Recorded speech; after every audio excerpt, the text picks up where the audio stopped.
Assalamualaikum warahmatullahi wabarakatuh.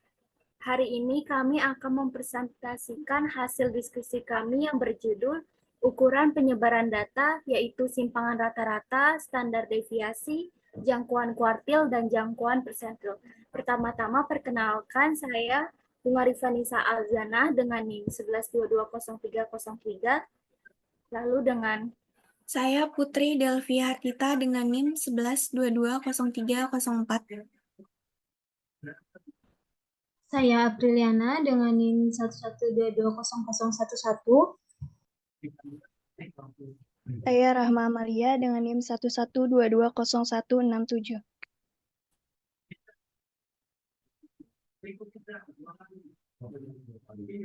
Oke, untuk slide selanjutnya adalah tentang pengertian ukuran penyebaran data. Ukuran penyebaran data adalah simpangan rata-rata, standar deviasi, jangkauan kuartil, dan jangkauan persentil yang menyatakan seberapa besar nilai-nilai data berbeda atau bervariasi dengan nilai ukuran pusatnya atau seberapa besar penyimpangan nilai-nilai data dengan nilai pusatnya. Di sini yang pertama yaitu ukuran penyebaran simpang rata-rata. Simpang rata-rata adalah jumlah nilai mutlak dari selisih semua nilai dengan nilai rata-rata dibagi banyaknya data. Simpang rata-rata dinyatakan dengan rumus seperti berikut, yang dibagi menjadi data tidak berkelompok dan data berkelompok, yaitu data tidak berkelompok sebagai SR sama dengan 1/R sigma X dikurang X. Untuk data berkelompoknya, SR sama dengan 1/N sigma F X dikurang X. SR di sini merupakan simpang rata-rata, N itu banyaknya nilai, X-nya ya, itu nilai data, X selanjutnya rata-rata hitung atau mean, F yaitu frekuensi kelas data berkelompok. Next.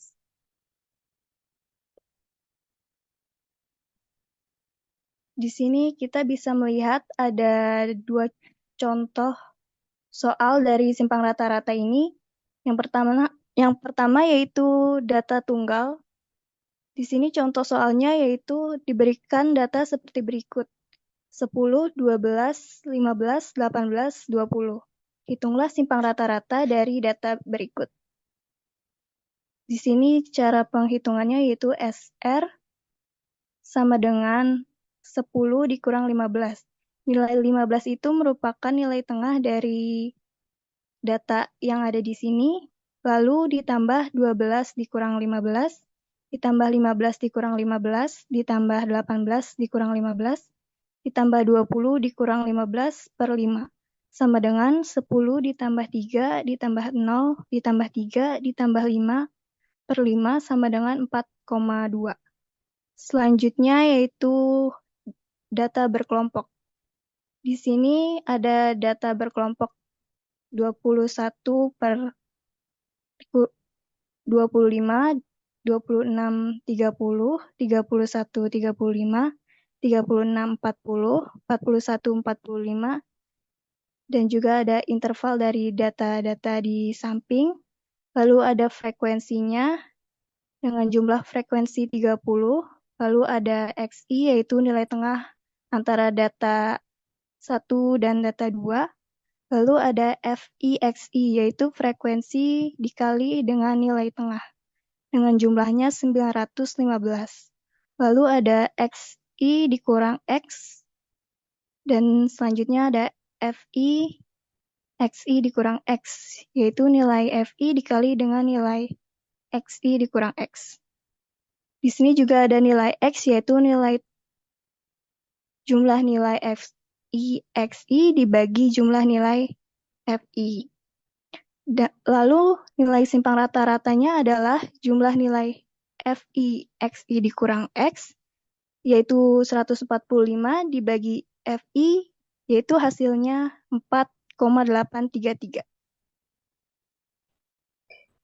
Nah, standar deviasi yaitu mengukur penyebaran data dari rata-ratanya. Ini dihitung sebagai akar dari rata-rata kuadrat simpangan data dari rata-rata. standar deviasi menunjukkan seberapa jauh data menyebar dari nilai rata-rata. Nah, di sini ada rumus deviasinya, standar deviasi. Ada standar deviasi tidak berkelompok dan ada data berkelompok. Lalu di sini ada contoh soalnya juga. Di sini ada contoh soal tanpa berkelompok, data tanpa berkelompok, yaitu yang pertama kita hitung min, sehingga X mewakili min, sampel, dan min itu angka soal di atas. Lalu kita jumlahkan kelima angka tersebut, lalu kita bagi kelima angka tersebut dan kita bagi jadi semua angka soal ditambah 5 dan jumlahnya 450 dan dibagi, lalu 45 dibagi 5 yaitu 9. Lalu kita tambahkan 0, maka rata-rata itu 90. Nah, ini yang di kotak merah. Itu rata-ratanya aku tandain. Lalu, itu ada 82 dikurang 90. Hasilnya itu negatif 8. Lalu kita kasih kuadrat. Terus ditambah 3 kuadrat. 98 dikurang 90 yaitu 8. Lalu 89 dikurang 90 adalah 8. 89 dikurangi 90 hasilnya negatif 1. Lalu seterusnya dibagi menjadi 4. Kita tambahkan semua angka tersebut dan selesai. Lalu kita tambahkan semua hasilnya yang di bawah ini. Kita tambahkan, lalu hasilnya itu 5.958. Lalu kita masuk ke soal berkelompok.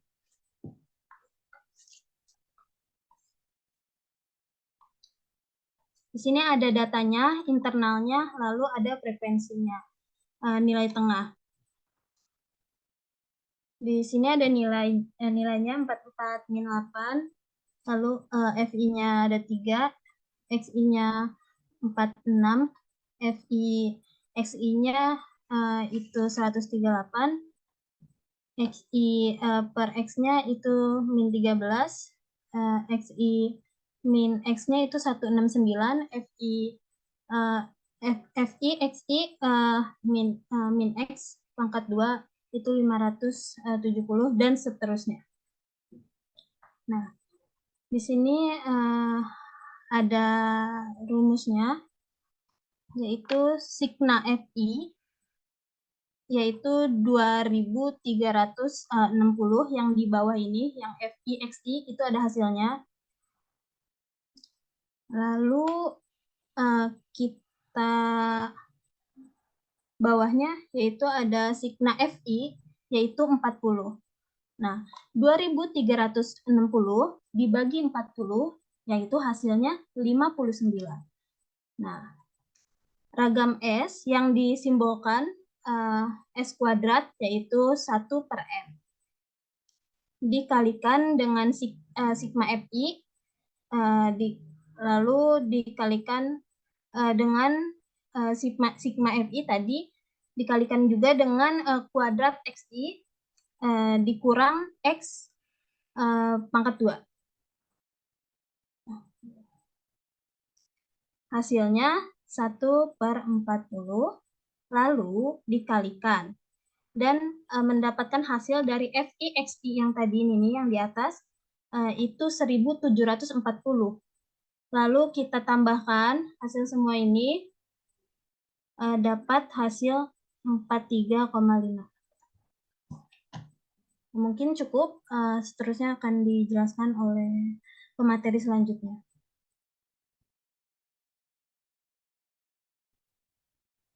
Baik, di sini saya akan menjelaskan mengenai jangkauan kuartil.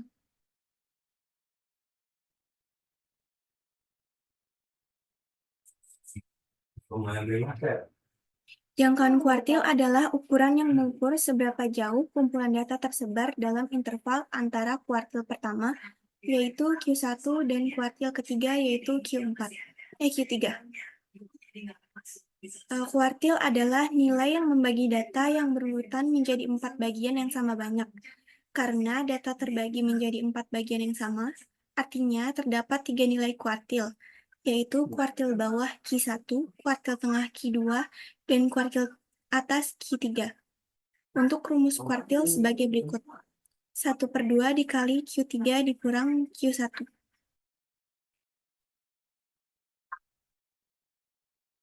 Selanjutnya ada contoh soal dari kuartil data tunggal.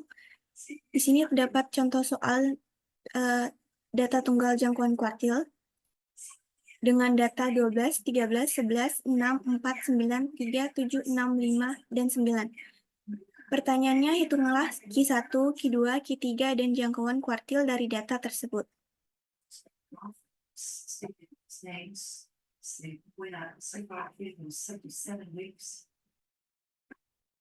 Di sini cara menjawabnya, urutkan data terlebih dahulu dari yang paling kecil hingga yang paling besar, sehingga didapat data 3, 4, 5, 6, 6, 7, 9, 9, 11, 12, 13. Untuk rumus Q1, Q2, dan Q3, rumus Q1 N ditambah 1/4, untuk Q2, 2 dikali N ditambah 1/4, untuk Q3, 3 dikali N ditambah 1/4. Untuk menghitung Q1, kita menggunakan rumus N ditambah 1/4. N di sini adalah jumlah data yang ada pada soal, yaitu ada 11. 11 ditambah 1/4, hasilnya sama dengan 3. 3 bukanlah jawaban, tetapi urutan dari data yang ada. Urutan data ketiga yaitu adalah 5. Jadi, Q1 adalah 5. Untuk Q2, rumus menghitungnya 2 dikali N ditambah 1/4. Di sini N sama dengan 11 ditambah 1/4 dikali 2 sama dengan 6. 6 adalah urutan data dari data. Maka Q2 didapat 7. Untuk Q3, 3 dikali N ditambah 1/4. 11 ditambah 1 sama dengan 12. 12 dibagi 4 sama dengan 3. 3 dikali 3 sama dengan 9. Maka didapat urutan data ke-9. Urutan data ke-9 di sini adalah 11. Jadi Q3 adalah 11. Jadi didapatlah Q1 5, Q2 7, Q3 11. Untuk menghitung jangkauan kuartilnya didapat rumus 1/2 dikali Q3 dikurang Q1. Dan didapatkan 1/2 dikali 11 dikurang 5. 1/2 dibagi 6 sama dengan 3. Dan didapat jangkauan kuartilnya adalah 3. Berikutnya adalah contoh soal kuartil data berkelompok. Di sini contoh soal data berkelompok jangkauan kuartil. Soalnya tentukan Q1. Di sini terdapat nilai dan frekuensi.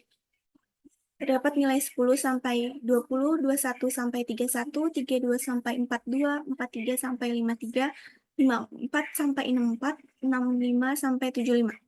Dan terdapat frekuensi 9, 11, 17, 12, 8, dan 3. Langkah pertama untuk menjawabnya, pertama kita jumlahkan jumlah data pada kolom frekuensi, yaitu 9 ditambah 11, ditambah 17, ditambah 12, ditambah 18, ditambah 3. Maka didapat jumlah data 60. 60 dilambangkan dengan N kecil sama dengan 60, yaitu 60 jumlah frekuensi.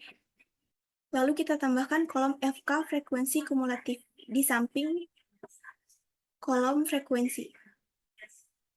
Untuk baris pertama kolom FK diperoleh dari kolom data frekuensi pertama, yaitu 9. Kemudian dijumlahkan dengan data di bawahnya sehingga terdapat FK 9, 20, 37, 49, 57, serta 60.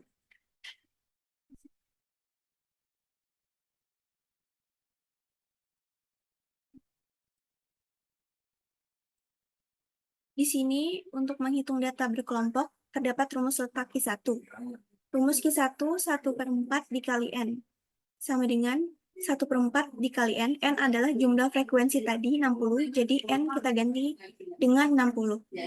1/4 dikali 60 sama dengan 15. Sekarang kita akan menghitung rumus Q1 yang sebenarnya.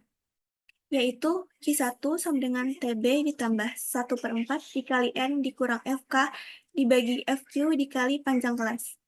Untuk menjawabnya, untuk TB yaitu panjang kelas yang paling depan, yang 21 ini, dikurang dengan 0,5, dan didapatlah 20,5. Kemudian 20,5 ditambah 1/4 dikali 60, dikurangi FK. FK di sini frekuensi paling atas, yaitu 9.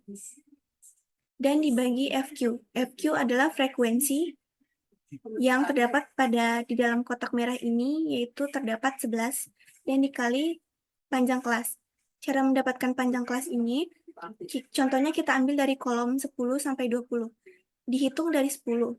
10 sampai 20 jumlahnya adalah 11. Jadi panjang kelasnya 11.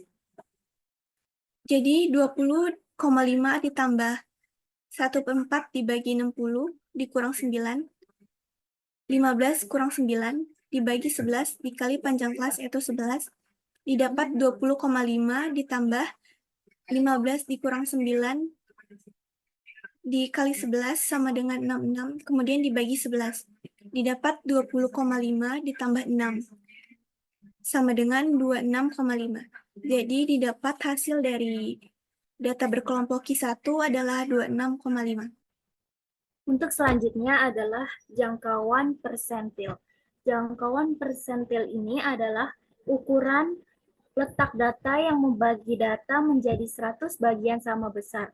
Sekumpulan data yang dibagi menjadi 100 bagian yang sama akan menghasilkan 99 pembagi berturut-turut yang dinamakan persentil pertama, persentil kedua, hingga persentil ke-99. Dengan demikian, dapat disimpulkan bahwa persentil adalah ukuran letak yang membagi data yang telah diurutkan atau data yang berkelompok menjadi 100 bagian yang sama besar. Next.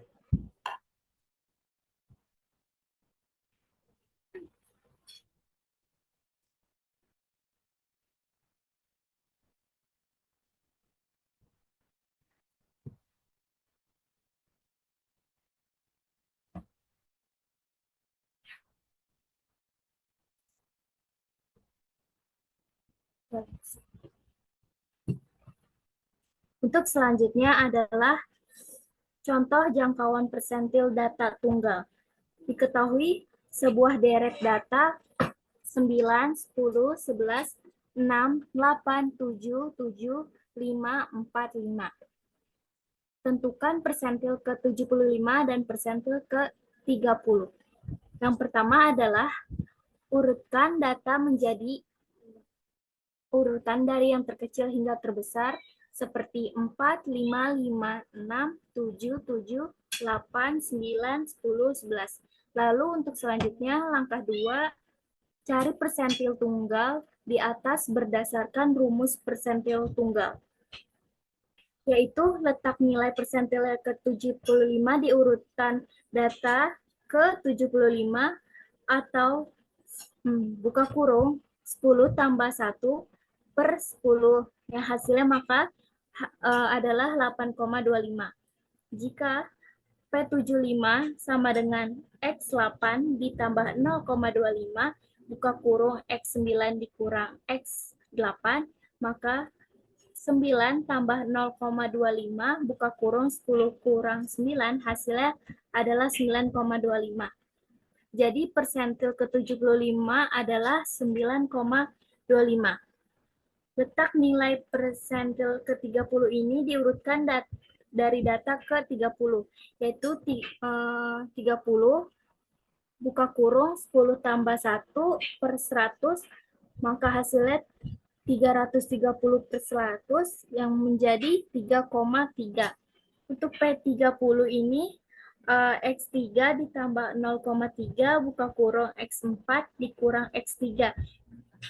Maka 5 tambah 0,3 buka kurung 6 kurang 5, maka hasilnya adalah 5,3.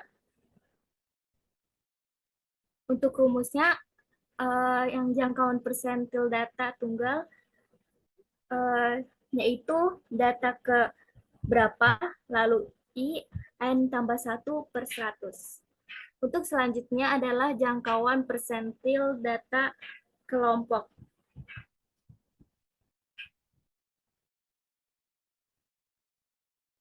Keterangannya ini adalah dengan rumus PI sama dengan TB buka kurung I min 100, N sama dengan N kurang FK per FI P.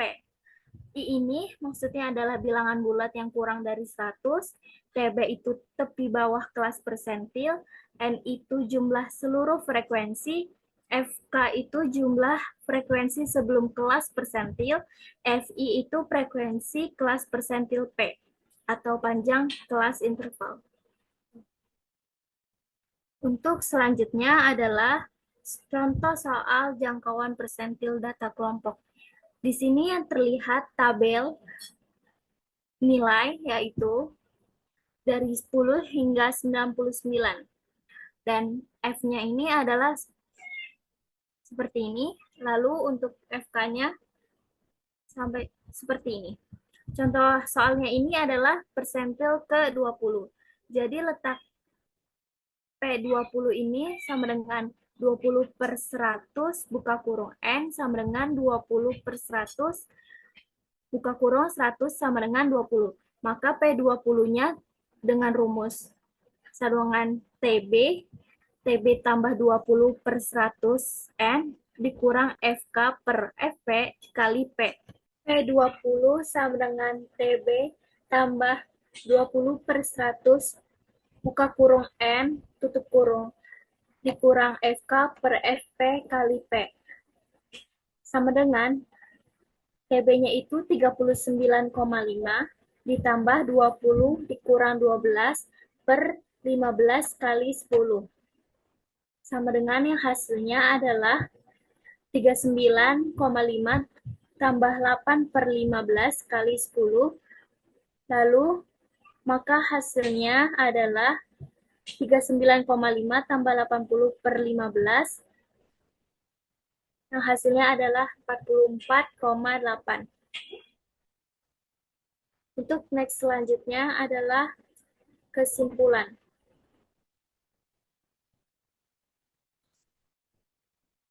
Kesimpulan dari pembahasan hari ini adalah ukuran penyimpangan data seperti simpangan rata-rata, standar deviasi, jangkauan kuartil, dan jangkauan persentil penting dalam menganalisis sebaran data. Simpangan rata-rata dan standar deviasi mengukur seberapa jauh data tersebar dari nilai rata-rata. Jangkauan kuartil dan jangkauan persentil ini memberikan gambaran tentang sebaran data dalam interval tertentu. Dengan pemahaman yang baik tentang ukuran-ukuran ini, kita dapat memperoleh wawasan yang lebih mendalam tentang karakteristik data yang diamati. Sekian presentasi dari kelompok kami. Kurang lebihnya mohon maaf. Wassalamualaikum warahmatullahi wabarakatuh.